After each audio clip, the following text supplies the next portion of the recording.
Reactive training systems.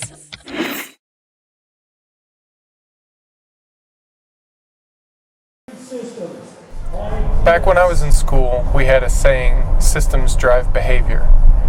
And like all rules of thumb, heuristics, it's true in a lot of cases, but not all cases. It's true enough to be useful.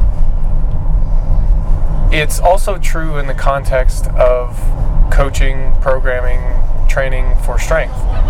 The systems that you put in place are going to help drive your behavior. Now keep that in mind because I want to talk to you for a minute about your training process and how you develop your training, how you develop your programming. We talk often enough about having a process, adhering to your process, and developing your process. But most often, that seems to be in reference to technical processes.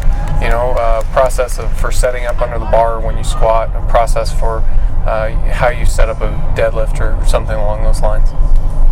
Those are great processes. The process concept should also apply to your programming. Here's what I mean. Lots of people are in search of the right program or the right method or any number of those things. I have people that sign up for coaching explicitly telling me that they want to work with me for a number of months so they can see if they can figure out how to do the programming, and then they're going to handle it on their own from there. In large part, what they're looking for is a program. Sometimes they're looking for a method. They're not really that focused on a process. The process that you develop has to be capable of dealing with emerging problems. There's always new information. Human beings are complex systems, and I mean that in the sense that the output that you get does not always follow with the inputs. So if I have you squat 5 sets of 5, your response is going to be different from other responses, and I think we're all pretty comfortable with that, the notion of individual differences. But it's more than that. It's that if you squat 5 sets of 5, your response this time will be different from your response next time. And you need a system that's in place that can appropriately deal with emerging information. You need a system that allows you to make adjustments based on what outputs actually happen, because there's not really a way to predict what those outcomes are going to be. We can know in a sense, right? So if you lift weights, you're going to get bigger muscles and get stronger, but that's not nearly enough resolution to make good training decisions based off of it. So we need this information. We need the information with an appropriate level of detail so that we can make training adjustments.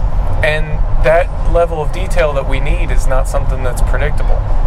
So what we find ourselves doing is making adjustments, adapting the training, adjusting on the fly to emerging information. That's the real value of coaching. It's not necessarily in the programming, it's not necessarily in the method. Although skillful employment of programs or methods is definitely a value added.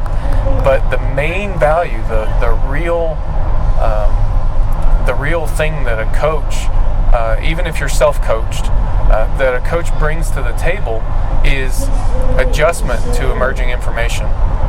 Appropriate adjustment to emerging information, which is maybe a whole other topic in itself, appropriate versus inappropriate.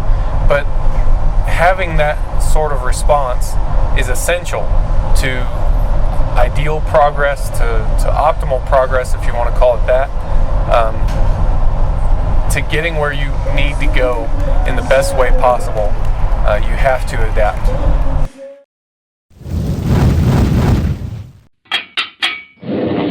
Reactive training systems.